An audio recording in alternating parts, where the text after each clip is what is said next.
taking on their old foes then, and it does feel as though this is a huge match for manager Erik ten Hag, whose future has been under constant speculation. Ahead of the clash with Liverpool, then United are 6th. They're 9 points behind 5th place Tottenham. Their goal difference for the season is -1. I think crucially, what's more concerning is that they are 22 points worse off than Liverpool as well in the table. Joining us to look ahead to this one, it's talkSPORT broadcaster and big Man United fan, Angelina Kelly. Angelina, good morning. How Morning, are you? Angelina. Good morning. I'm all right. I've woke up feeling okay despite this game on the horizon. I'm all right at the minute. Okay. All right. So that's a positive start to this morning. I mentioned there 22 points worse off than Liverpool coming into this game. That is a startling fact. It's huge. When you look at it like that, it just shows what a massive gap there is between these two teams.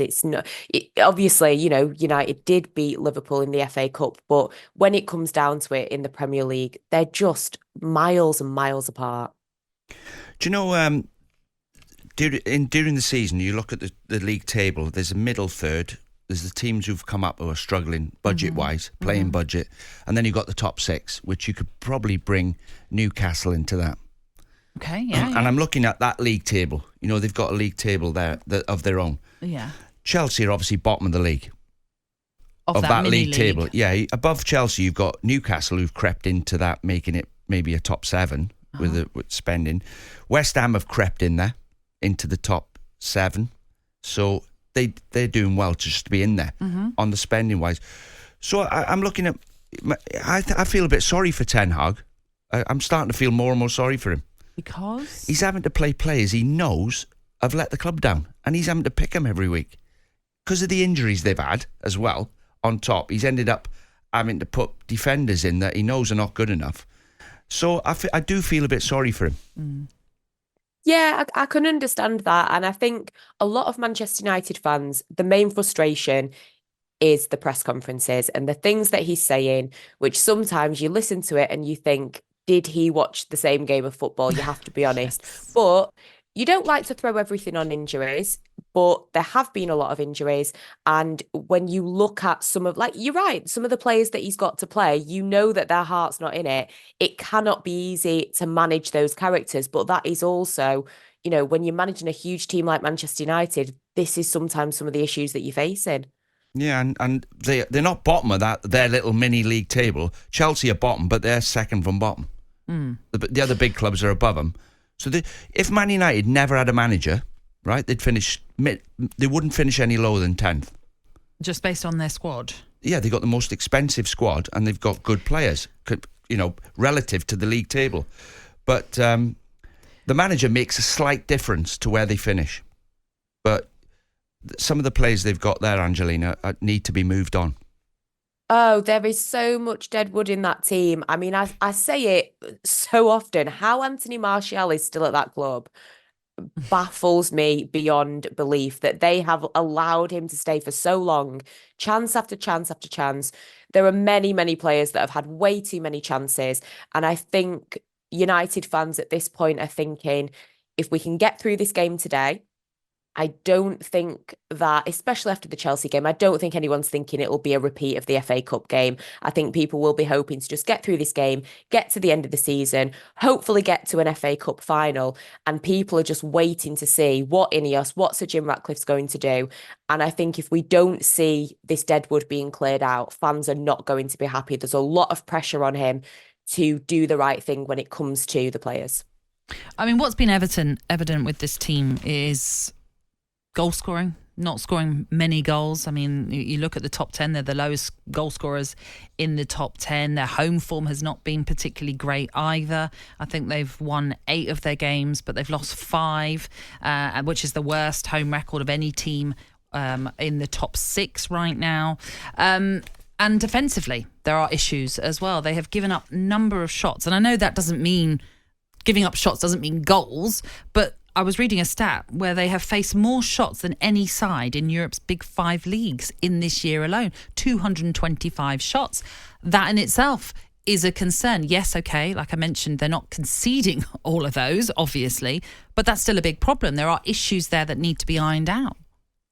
100%. Defensively, it is a shambles. I understand that Lisandro Martinez is a great player, but the guy's always injured. And this is something that they're going to have to consider. Do you stick with somebody like that? Rafael Varane, there's a reason why Real Madrid let him go. He's not as good as he once was. Luke Shaw having all those injury issues. What do you do with your right back? Do people like Aaron Wan-Bissaka, Diogo Dalot, are those the type of players that need to stay? And when it comes to the strikers up front, Manchester United have not had a competent striker, a real striker, since what? We're going back to Robin van Persie days? Since then, we've not really had a star striker. And Rasmus Højlund is very young. That pressure cannot be solely on him. They need to bring somebody else in to balance things out. And it really is worrying. And this is where the big decisions are going to have to be made, because the only thing with me that I think is there are so many players that need to leave. I don't think, you can't get rid of absolutely every single one. Some names are going to have to stay, but they're really going to have to pick the worst of a very bad bunch and, get them moved on as soon as possible. Well, it's an intriguing game for a neutral anyway to see what will happen today at Old Trafford. I'm sure as kickoff approaches, 3:30, by the way, it does get underway in Manchester. You're going to be very nervous, Angelina. Maybe a few nails bitten as well at the same time, but we wish you best of luck and thank you for being with us today, Angelina. Thank you. Thanks. Yeah, it's intriguing to see what will happen, especially with Liverpool needing to win to continue their title This is push. how bad it's got for Man United. I used to say how many Man United players would get in Man City or Liverpool's team. Yes. But how many Man United players would get in Spurs' team? Oh, you're going down to Spurs. That's how bad it's got. And I'm trying to be. I go the other way. If I see players who aren't good enough but try every week, I'll forgive them. I can't forgive anybody who's not trying. I've tried in my management career and playing as well. If there's someone playing alongside me that wasn't trying, I just can't accept it. So if it sounds like I'm being harsh on Man United, I'm looking at some of them players who are not giving everything for the club, and I find it hard not to criticise them. That's what you're here to do, Dean. Yeah. I mean, how many of their players would get in Spurs' team? Well, 81089, that is the text number. If you want to let us know what you think of that question that Dino has put out there. How many of the Manchester United team would get into Spurs' side? Forget Liverpool, Man City and Arsenal. Just let's go down to Spurs. All right, okay.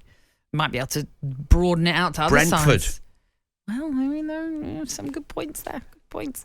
Anyway, look, that was a look at today's top sporting events, all thanks to The Sun. On AM, on DAB, via the talkSPORT app and on your smart speaker. talkSPORT.